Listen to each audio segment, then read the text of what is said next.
Au Zimbabwe, des amendes seront désormais appliquées aux entreprises qui n'utilisent pas le nouveau taux de change officiel du pays. Alors que le gouvernement veut maintenir la valeur de sa nouvelle monnaie, le Zimbabwe Gold ZiG, adossé à l'or, certaines entreprises utilisent des taux de change plutôt gonflés. Les entreprises qui ne respecteront pas seront soustraites à payer des amendes, donc je pense que les amendes vont augmenter. D'un autre côté aussi, les entreprises qui ne respectent pas le taux de change, cela peut conduire disons d'une certaine manière, à faire que la valeur de la monnaie soit fluctuante et cela peut favoriser aussi l'inflation. Donc le fait que le gouvernement décide de prendre ces sanctions peut-être aura des conséquences sur la réduction de l'inflation et la réduction de la volatilité de la monnaie du Zimbabwe.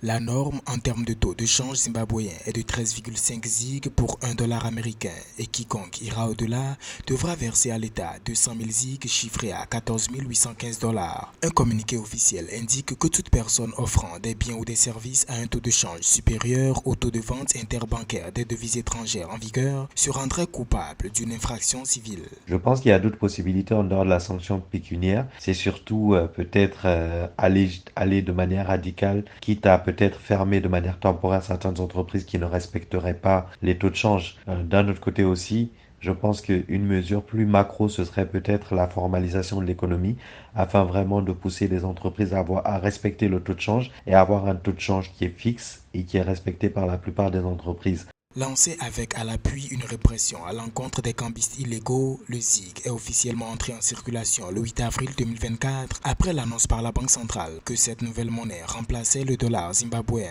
Rappelons que la valeur de ce dernier s'est effondrée en 2023, entraînant une situation d'inflation galopante avec une perte de 70% de sa valeur.